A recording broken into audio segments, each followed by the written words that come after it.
On the morning of November 3rd, 1903, Henry Wardell walked into the lobby of the Palmer House Hotel in Chicago wearing clothes that did not belong to him.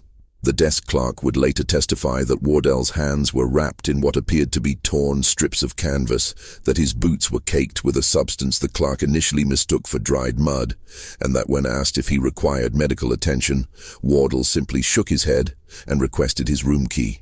He had been missing for 47 days.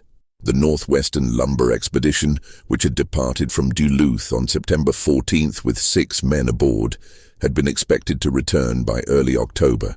When the vessel failed to appear, and when subsequent searches of the Lake Superior shoreline yielded only debris identified as belonging to the expedition's supply boat, the families were informed that all hands were presumed lost. Henry Wardell was 28 years old. He had worked as a timber surveyor for the Northwestern Lumber Company for 3 years. He was engaged to be married. His fiancée, Miss Eleanor Chastin, had already begun wearing mourning dress. The historian encounters Wardell first through absence, through the records of what he would not say. The Chicago Police Department file contains 17 pages of interview transcripts, nearly all of them variations on the same exchange. The presiding officer, Detective Carl Whitmore, documented each attempt with bureaucratic precision, and it is through these documents that we understand not the facts of what occurred, but the shape of Wardell's refusal. November 3rd, 1903, 2:15 p.m. Detective Whitmore, can you tell us what happened to the others? Mr. Wardell, no. November 3rd, 1903, 4:40 p.m. Detective Whitmore, were you present when they died? Mr. Wardell, I cannot say. November 4th, 1903, 9:12 a.m. Detective Whitmore, did the boat sink? Mr. Wardell, I will not discuss it. The repetition is its own kind of testimony. Whitmore, to his credit, appears to have recognized this. In a marginal note dated November 5th, he writes, "Subject is not evasive. Subject is resolute. There is a difference." Eleanor Chastin visited Wardell at the Palmer House on November 4th. No official record of this meeting exists, but her diary, preserved by her granddaughter and donated to the Chicago Historical Society in 1978, contains a single entry from that day. Henry is alive. I sat with him for 2 hours. He held my hand. He wept once very quietly. When I asked him what had happened, he looked at me with such gentleness and such firmness that I understood I must never ask again. He said only, "It is better that you do not know." He said it as though he were protecting me, from what I cannot say. The injuries were documented by Dr. Samuel Reeves, who examined Wardell on November 5th at the request of the company. The medical report notes severe frostbite on 3 fingers of the left hand, resulting in partial loss of tissue contusions consistent with blunt force impact across the ribs and upper back, evidence of prolonged malnutrition, scarring on both palms, unusual in pattern, possibly from rope or sustained grip on rough surface. No signs of infection, suggesting injuries were sustained in cold, dry conditions. Dr. Reeves includes a personal observation at the end of his report. Patient refused to remove his shirt in my presence until I assured him I would conduct the examination alone. When asked about the scars on his back, patient stated they were old injuries. This is not consistent with the observed tissue response. I did not press the matter. The Northwestern Lumber Company held an internal inquiry on November 9th. The transcripts are preserved in the company's archived records, now housed at the Wisconsin Historical Society. Henry Wardell was present. He was asked to provide testimony regarding the loss of the vessel, the death of 5 men, and the destruction of approximately $8,000 worth of surveying equipment. His statement, delivered in full, occupies 4 lines. I was the only survivor. I cannot explain what occurred.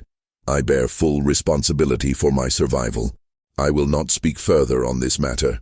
The inquiry board, composed of 3 senior executives, deliberated for less than an hour. The official finding noted that, due to the extraordinary circumstances and the evident distress of the witness, no disciplinary action is warranted. Wardell was placed on indefinite leave with half pay. It is here that the historian must note what Wardell did say in order to understand what he did not. He confirmed that he was the only survivor. He accepted responsibility not for the deaths, but for his survival. The distinction is crucial. It suggests that he believed his survival required something of him, some act or choice that he would not name. On November 12th, the families of the 5 lost men gathered at the offices of the Northwestern Lumber Company to receive death benefits. Henry Wardell attended. This detail is recorded in a letter from Margaret Torrance, widow of expedition foreman Jacob Torrance, to her sister in Boston. Mr. Wardell stood in the corner of the room the entire time. He did not sit. He did not speak unless spoken to. When I approached him and asked if my husband had suffered, he looked at me with such sorrow that I regretted asking. He said, "Mrs. Torrance, I cannot give you peace, and I will not give you lies." And I found this answer stranger than silence would have been. The 5 men who did not return were Jacob Torrance, 41, expedition foreman, married, 2 children, Peter Callahan, 34, timber surveyor, unmarried, Daniel Haugen, 29, equipment specialist, married, Samuel Croft, 38, navigator, widower, 1 child, Thomas Birch, 24, junior surveyor, engaged, each man left behind family, debts, and questions. Henry Wardell left behind only silence. In December of 1903, Wardell resigned from the Northwestern Lumber Company. He moved from Chicago to a small town in northern Wisconsin called Mercer, where he purchased a parcel of land and built a cabin with his own hands. Eleanor Chastain did not accompany him. She would later marry a schoolteacher in Evanston and live a long, quiet life. She kept Wardell's letters, all 3 of them, until her death. The 3rd letter, dated December 20th, 1903, contains the only extended statement Wardell is known to have made about the expedition. "Eleanor, I will not ask you to wait for me, because I am not certain what I have become. I am not the man you knew. There are things I have seen that I will not speak of, not because I do not trust you, but because I trust you too much to burden you with them. If you remember me as I was before. That man loved you. This man does not know what love is safe to give." Eleanor Chastain annotated this letter in pencil many years later, likely in the 1940s. Her note reads, "I think he believed he had done something unforgivable. I think he was wrong, but I never saw him again." Henry Wardell's silence was not passive.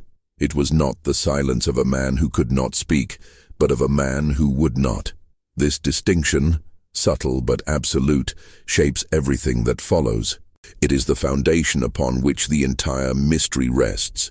Because if Wardell had simply been unable to remember or unable to articulate what had happened, the pressure upon him would have been sympathetic.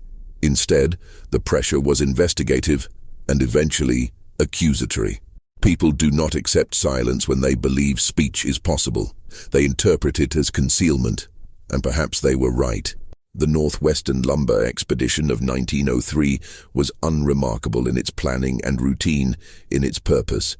In an era when the great forests of the upper Midwest were being surveyed, mapped, and clear-cut with industrial efficiency, such expeditions were common. 6 men, a steam-powered survey vessel, 47 days of provisions, and a mandate to chart timber density along the northern shore of Lake Superior. The crew was assembled in late August. Jacob Torrance, the foreman, had led 7 previous expeditions without incident. He was known among the company men as cautious, methodical, and fair. His wife, Margaret, described him in letters as a man who never lost his temper and never lost his way. The Northwestern Lumber Company trusted him implicitly. Peter Callahan and Henry Wardell had worked together on 2 prior surveys. A photograph exists, taken in the summer of 1902, showing the 2 men standing beside a felled white pine near Bayfield, Wisconsin. Callahan's arm is draped over Wardell's shoulder. Both men are smiling. The photograph is preserved in the company archives, and it is one of the few images we have of Wardell before the expedition. He appears younger than 27. His face is open, unguarded. Callahan's sister, Rose, would later say in an interview with a Milwaukee Journal reporter, "Peter liked Henry. He said Henry was the kind of man you'd want beside you if things went wrong. He was steady. I remember Peter saying that once. Henry's steady. I think about that now. Daniel Haugen was the only member of the crew with formal engineering training. He had attended the Michigan School of Mines for 2 years before financial difficulties forced him to withdraw. He was responsible for the maintenance and operation of the survey equipment, including the theodolite, the chain measures, and the portable drilling rig used to extract core samples from the forest floor. His wife, Anna, wrote in a letter to his mother, "Daniel was proud of this work. He said it was a good crew. He said he felt safe." Samuel Croft had served in the United States Navy and had navigated vessels on both the Atlantic and the Great Lakes. He was known to be quiet, competent, and solitary. Thomas Birch, the youngest member of the crew, had joined the company only 6 months prior. His fiancée, Clara Dennison, described him as eager, anxious to prove himself, and perhaps too trusting. These were ordinary men. Their ordinariness is essential to understanding why their disappearance became extraordinary. The expedition departed from Duluth on the morning of September 14, 1903. The vessel, a 42-foot steam launch called the Heron, was loaded with supplies and equipment under Torrance's supervision. The manifest, preserved in the company files, lists 280 pounds of salt pork, 140 pounds of flour, 60 pounds of cornmeal, tinned goods, coffee, sugar, lard.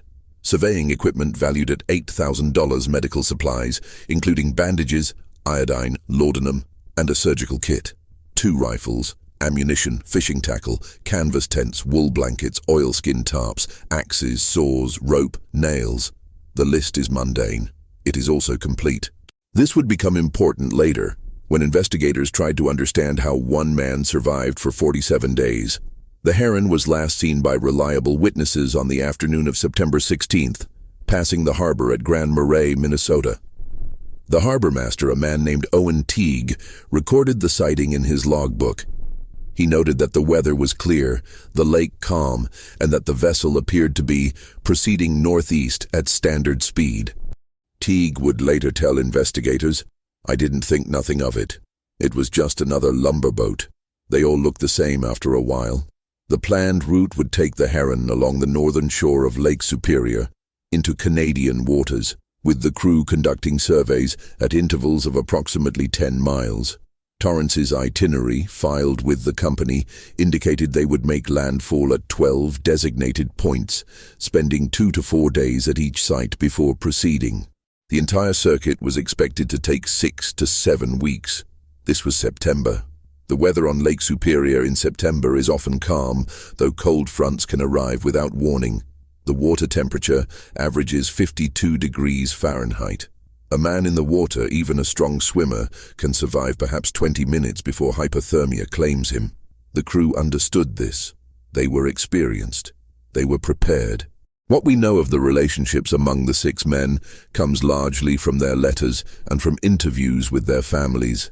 These sources, though fragmentary, suggest a crew that functioned well, without significant tension. Jacob Torrance wrote to his wife on September 10th, 4 days before departure. "The men are ready. Wardell and Callahan are in good spirits. Haugen has checked every piece of equipment twice.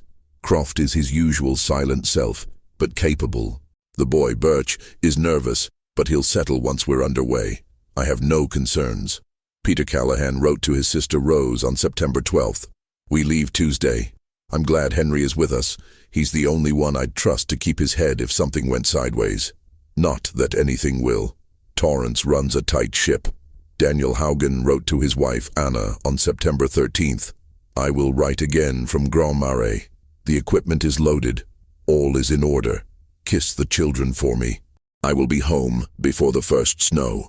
Samuel Croft wrote to no one. He had no living family. Thomas Birch wrote to Clara Dennison on September 11th. "I confess I am anxious, though I know I shouldn't be.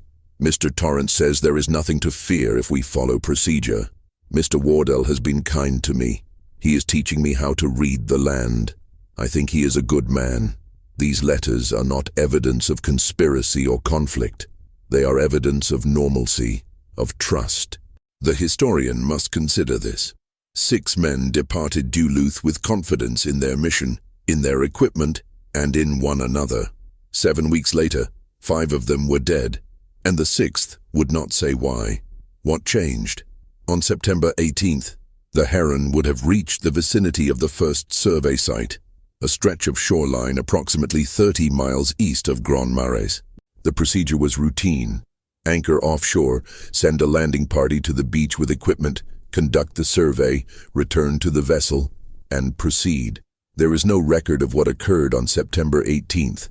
There is no record of September 19th or 20th, or any day thereafter until November 3rd, when Henry Wardell appeared in Chicago. But we do have one fragment. In 1947, a commercial fisherman named Lars Eriksson discovered a wooden box buried in the sand near Pukasqua Point, Ontario, approximately 90 miles northeast of Grand Marais. The box contained a notebook severely damaged by water and time. The notebook was identified as belonging to Daniel Haugen, based on a partially legible inscription on the inside cover. Most of the notebook's contents were illegible, but 3 pages near the middle had been protected by oilcloth wrapping. The entries, written in pencil, were dated September 21st, 1903. Anchored at Site 3, survey complete, weather turning. Torrent says we move at dawn. September 23rd, 1903. Storm held us 2 days. Croft says it will pass by evening. Supplies adequate. Morale good. September 24th, 1903. Proceeding to Site 4. Wardell sighted something on the northern horizon. Torrance altered course to investigate. He says we will lose only a few hours. That is where the legible entries end. Wardell sighted something. This phrase, preserved by accident in a fisherman's find 44 years later, is the last documentation of the expedition's movements before the disappearance. It tells us 3 things. First, that Henry Wardell was the one who initiated the deviation from the planned route. Second, that Jacob Torrance, the cautious, methodical foreman, agreed to investigate. Third, that whatever Wardell saw, it was significant enough to alter the course of the expedition. The historian must resist the temptation to speculate, but the historian must also note, when Wardell returned, he was asked repeatedly if he had seen anything unusual. He never answered. He never said he hadn't. The search for the heron began on October 17th, 1903, 13 days after the vessel was due to return. The Northwestern Lumber Company contracted 2 steamships to sweep the Lake Superior coastline from Grand Marais eastward into Canadian waters. The United States Life-Saving Service, which maintained stations along the southern shore, was notified.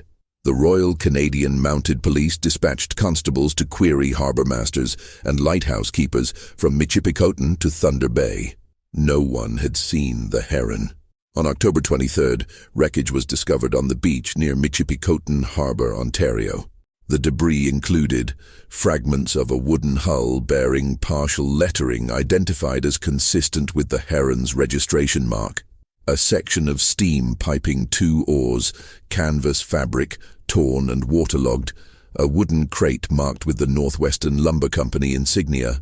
The condition of the wreckage suggested violent destruction. The harbour master at Michipicoten, a man named Hugh McCallum, wrote in his report, "The pieces are scattered along half a mile of beach. It appears the vessel broke apart in open water." On October 29th, additional debris was found approximately 20 miles to the east, near Pukasqua Bay. This included a life preserver bearing the name Peter Callahan, a leather satchel containing surveying notes, illegible due to water damage, sections of rope, cut rather than frayed. The discovery of cut rope was noted by the Canadian investigators, but not emphasized in the official report. It would not be examined closely until much later. No bodies were recovered. On November 1st, the search was suspended. The official conclusion, delivered jointly by the US and Canadian authorities, was that the heron had been lost in a sudden storm, that all hands were presumed drowned, and that the bodies had been claimed by the lake, as was common in such tragedies. Lake Superior, it was noted, rarely surrenders its dead. The families were informed. Funeral services were held. Margaret Torrance buried an empty coffin beside her parents' graves in Chicago. Anna Haugen wore black for 2 years. Clara Dennison never married. And then on November 3rd, Henry Wardell walked into the Palmer House Hotel. The question the historian must confront is not simply what happened, but when did it happen? When did the expedition fracture? When did the crew of 6 become 1? The answer lies in what was not found. When Wardell was examined by Dr. Reeves on November 5th, his injuries suggested he had been exposed to the elements for an extended period, but not for 47 days. The frostbite, the malnutrition, the scarring, all were consistent with severe hardship, but not with 7 weeks of continuous exposure. Dr. Reeves estimated, in a private note not included in the official report, that Wardell's injuries were consistent with perhaps 2 to 3 weeks of extreme deprivation. If Wardell had been alone and unsheltered from September 24th to November 3rd, he would not have survived. This suggests that for at least part of the missing time, Wardell had shelter. He had access to supplies or to some means of sustaining himself that did not involve the equipment lost with the Heron. And it suggests that the separation, the moment when Henry Wardell became the only survivor, occurred not on September 24th, but later. Possibly much later. The historian must also consider the testimony of the families regarding what Wardell did not have when he returned. He carried no personal effects, no letters, no photographs, no keepsakes. The men on the Heron had brought such items. Callahan had a pocket watch. Birch carried a locket with Clara's portrait. Haugen kept a small Bible given to him by his mother. None of these items were found in the wreckage. None were in Wardell's possession. When Eleanor Chaston asked Wardell if he had brought back anything belonging to the others, he responded, "There was nothing to bring back. Not, I lost everything, or it went down with the ship. There was nothing to bring back." The phrasing suggests destruction or disposal. It suggests that whatever happened, it left no trace of the men beyond their absence. In 1909, a trapper named Emil Korhonen discovered the remains of a campsite on a small island approximately 15 miles offshore from Pukasqua Bay. The island, unnamed and uncharted on contemporary maps, was barely half a mile in diameter, heavily forested, and accessible only by boat. Korhonen reported his find to the local constabulary because he believed the site to be abandoned recently, perhaps within the last few years. The constable, Arthur Brennan, investigated.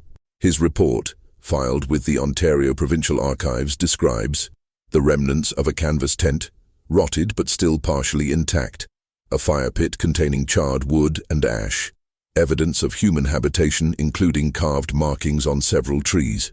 No human remains, no equipment or supplies beyond basic survival tools. Brennan noted, the markings on the trees appear to be deliberate, though their meaning is unclear. They resemble tally marks, but the count is erratic. Some trees have 5 marks, others have 7 or 9.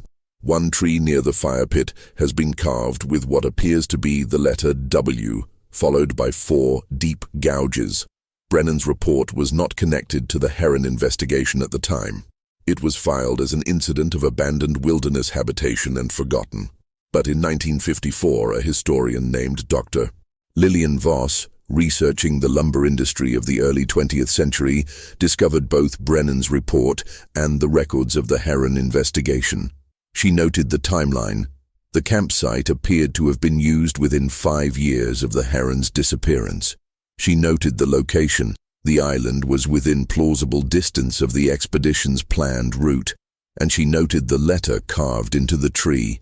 W. Wardell. Dr. Voss attempted to organize an expedition to the island in 1955, but by then the site had been consumed by forest regrowth and could not be relocated. The island itself is now part of Pukasqua National Park and remains uninhabited. If the campsite was used by survivors of the Heron, it raises several questions. First, how many men reached the island? Second, how long did they remain there? Third, what were they tallying? And fourth, if Henry Wardell was among them, why did he leave alone?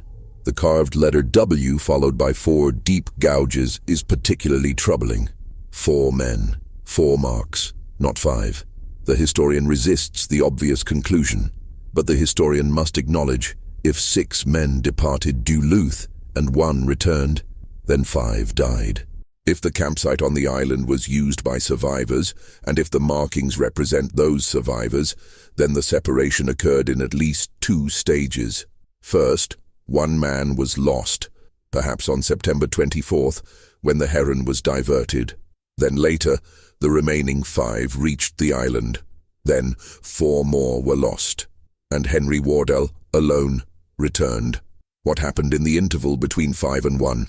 Wardell was asked this question in 14 different ways by Detective Whitmore. He was asked by company officials, by the families, by Eleanor Chastin. He was asked gently, directly, angrily, and with pleading. His answer never varied. I will not say. Not I do not know. I will not. On November 18, 1903, Margaret Torrance went to Wardell's apartment in Chicago. She did not request a meeting. She simply appeared at his door. A neighbor, Mrs. Ida Kowalski, later described the encounter to a Tribune reporter. Mrs. Torrance knocked for a long time. Mr. Wardell finally opened the door, but did not invite her in. She spoke to him in the hallway. I could not hear everything, but I heard her say, "You owe me the truth." Mr. Wardell said something very quietly. Mrs. Torrance began to weep. She said, "How can you live with yourself?" Mr. Wardell said, and I remember this exactly, "I do not know, Mrs. Torrance. I do not know." Then he closed the door. Margaret Torrance would later write to her sister, "I think he wanted to tell me. I think it would have been a relief for him to tell me, but something stopped him. Not fear, something else." The pressure on Henry Wardell did not relent with time. If anything, it intensified, transformed by rumor and speculation into something more corrosive than official inquiry. By late November 1903, newspapers across the Midwest had begun publishing accounts of the Heron disaster. The stories varied in detail, but converged on a single theme: the sole survivor's refusal to speak. The Chicago Tribune ran a headline on November 24th that read, "Mystery of Lake Superior. Survivor silent on deaths of 5 men. The Milwaukee Journal followed with, "What did Wardell see? Company man refuses all testimony." The implication was clear. Wardell's silence concealed something shameful. On December 3rd, an editorial appeared in the Duluth Herald under the byline of the editor, a man named Vernon Lattimore. The editorial did not accuse Wardell directly but posed a series of rhetorical questions. What would compel a man to withhold information about the deaths of his companions? What loyalty is owed to the dead that supersedes the comfort of the living? If Mr. Wardell is innocent of wrongdoing, why does he not simply say so? The editorial concluded, "Silence in such circumstances is not dignity, it is cowardice." Eleanor Chastin, reading this editorial in Evanston, wrote to Wardell the same day. Her letter, preserved in her papers, reads in part, "I do not believe you are a coward. I do not believe you have done anything wrong, but I do not understand why you will not defend yourself. Please, Henry, if not for the families, then for yourself. Please speak." Wardell's reply, dated December 7th, is brief. "Eleanor, I would rather be thought a coward than speak the truth. The truth would not comfort anyone. It would not bring the men back. It would only make what happened worse. Trust that I know what I am doing, even if I cannot explain it." This is perhaps the most revealing statement Wardell ever made. He did not deny knowledge. He confirmed it. He acknowledged that the truth existed, that he possessed it, and that he had chosen deliberately not to share it. And he framed his silence as protective. From whom was he protecting others? From what knowledge? The families, desperate for answers, pursued Wardell through legal and informal channels. In January 1904, Margaret Torrance retained a lawyer, a man named Oswald Pierce, to explore the possibility of a civil suit against Wardell for willful concealment of material facts relating to the death of Jacob Torrance. Pierce, in a letter to Mrs. Torrance dated January 15, 1904, wrote, "I have reviewed the matter carefully. There is no precedent for compelling a witness to testify in a civil action regarding events to which he was the sole witness, particularly when no crime has been established. Mr. Wardell cannot be forced to speak. I am sorry." Anna Haugen, the widow of Daniel Haugen, took a different approach. She traveled to Mercer, Wisconsin in February 1904 and appeared unannounced at Wardell's cabin. A letter she wrote to her mother describes the encounter. He was living alone in a rough cabin he built himself. He answered the door but did not seem surprised to see me. I told him I needed to know how Daniel died. I told him I could not sleep. I told him I needed to bury my husband properly, in my mind if not in the ground. Mr. Wardell invited me inside. He made tea. He was kind, Mother, and that was the worst part. He said to me, "Mrs. Haugen, your husband was a brave man. He did not suffer long, that is all I can tell you." I asked him if Daniel was afraid. He said, "Yes, we were all afraid." I asked him what they were afraid of. He said, "I will not answer that." I began to cry. I could not help it. Mr. Wardell did not try to comfort me. He simply sat across from me and waited until I was finished. Then he said, "You want me to give you a story you can live with? I cannot do that. Any story I give you will be worse than not knowing. Please believe me." I left. I do not know what to believe. Wardell's statement, "We were all afraid," is significant. It suggests that the fear was shared, that it preceded the deaths, and that it was specific to something they encountered or experienced together. It was not the generalized fear of drowning or exposure. It was fear of something else. By the spring of 1904, Wardell had become a local figure of morbid curiosity in Mercer. The townspeople, a small community of loggers, trappers, and homesteaders, regarded him with a mixture of suspicion and pity. He worked odd jobs, carpentry, woodcutting, occasional labor at the mill. He attended no church. He spoke to no one beyond necessity. The owner of the general store, a woman named Edna Voll, later recalled, "He was unfailingly polite. He paid his debts. He never caused trouble, but no one liked being near him. It wasn't that he was unfriendly. It was that he seemed to be carrying something we couldn't see, like a man with a weight on his back that never came off." In April 1904, a journalist from the Chicago Tribune, a man named Reginald Howe, traveled to Mercer to interview Wardell. Howe's account, published on April 18, 1904, provides one of the few detailed physical descriptions of Wardell after his return.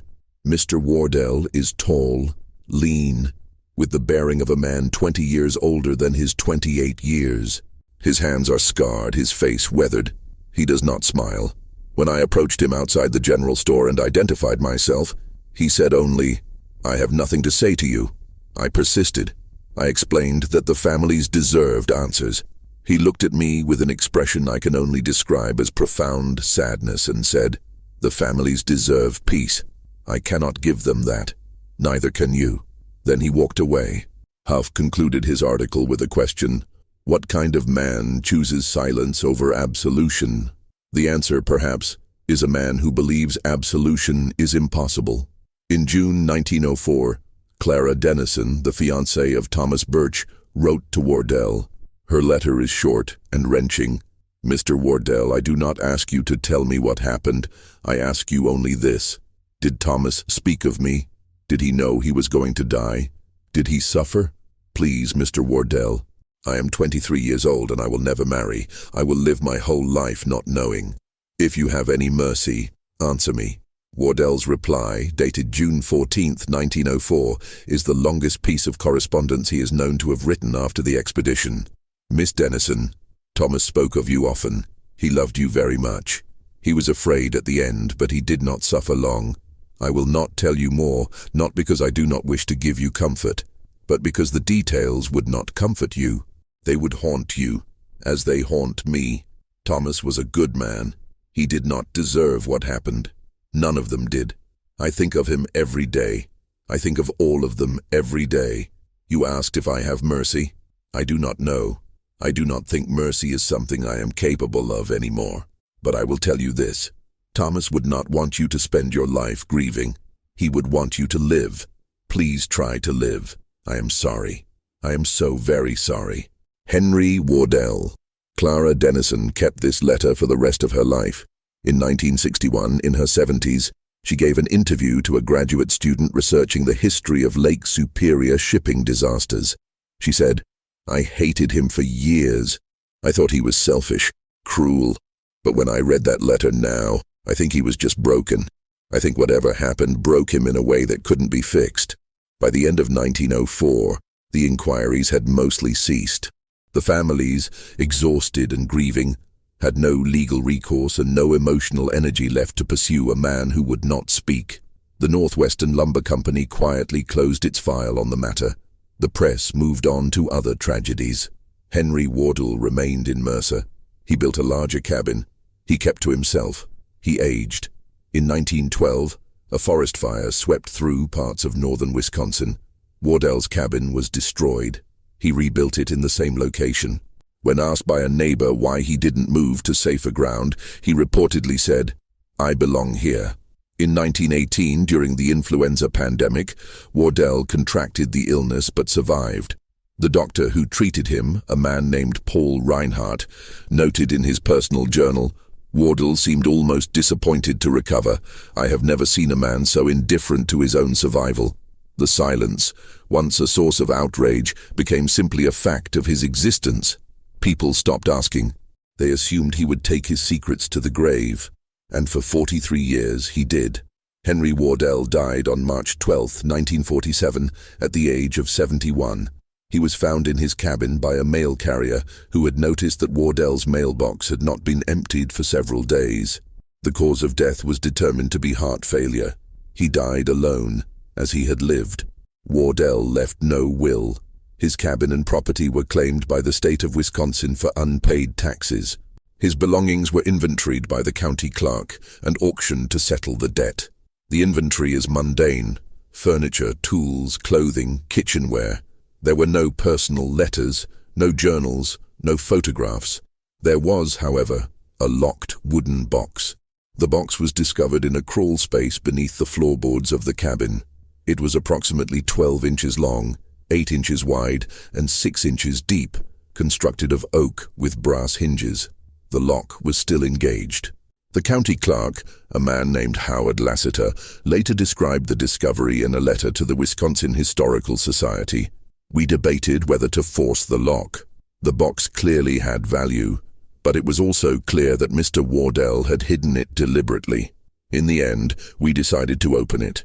Inside, we found the following: a compass severely damaged with the glass face cracked, a pocket knife engraved with the initials JT, a strip of canvas approximately 6 inches square, with writing on it a small leather pouch containing what appeared to be human teeth. The writing on the canvas was faded but legible. It read, "Forgive me, I could not do otherwise." We did not know what to make of it. The items were catalogued and stored with the rest of Mr. Wardell's effects. The initials JT matched those of Jacob Torrance, the expedition foreman. The compass, though damaged, was identified by the Northwestern Lumber Company as consistent with the type issued to its survey crews in 1903. The canvas was tested by a handwriting expert in 1952 and confirmed to have been written by Henry Wardell.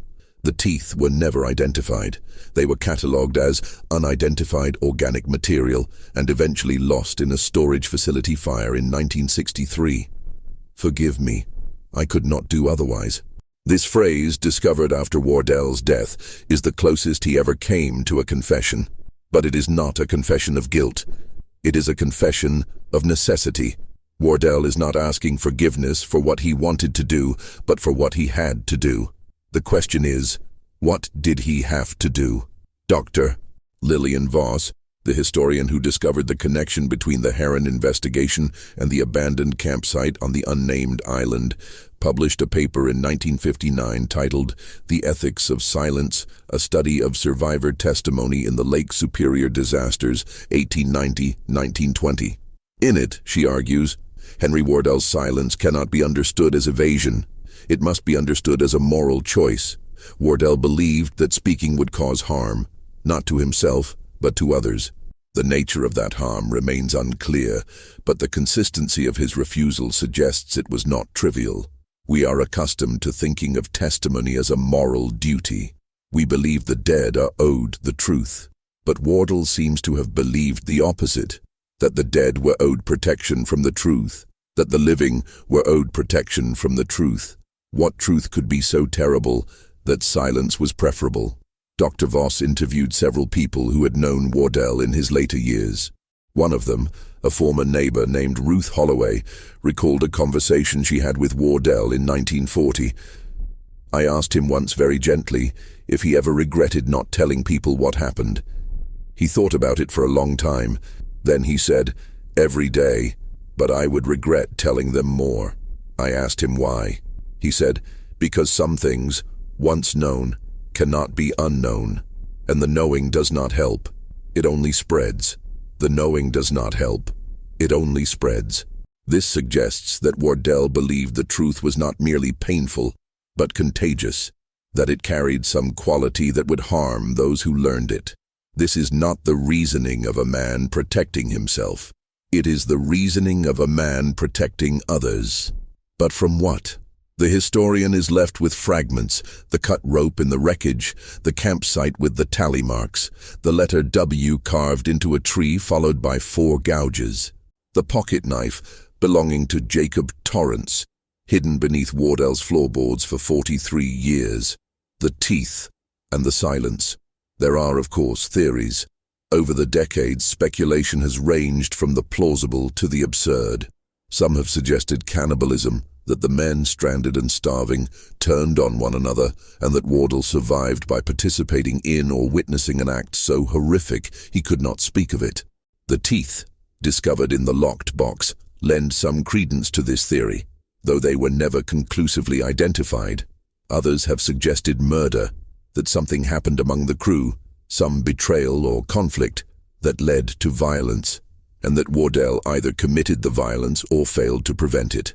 The cut rope, the hidden knife, the note asking for forgiveness, all could support this interpretation.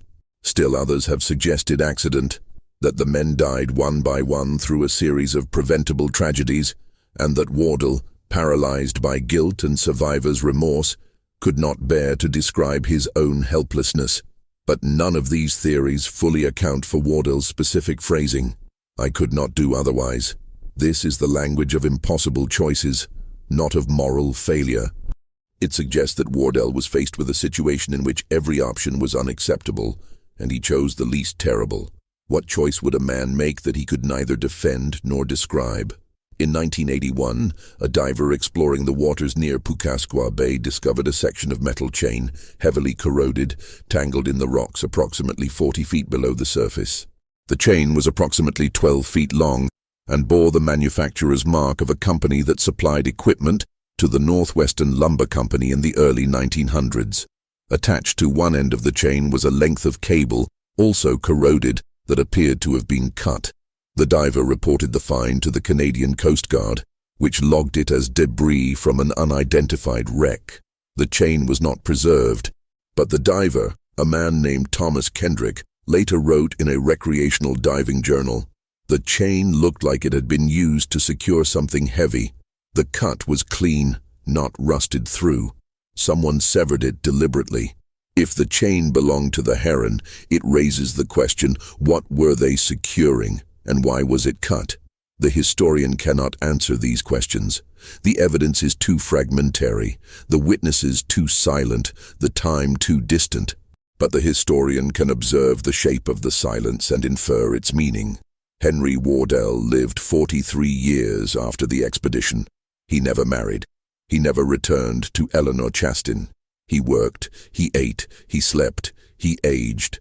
He did not, so far as anyone can determine, ever speak of the expedition to another living soul beyond the few cryptic phrases documented here.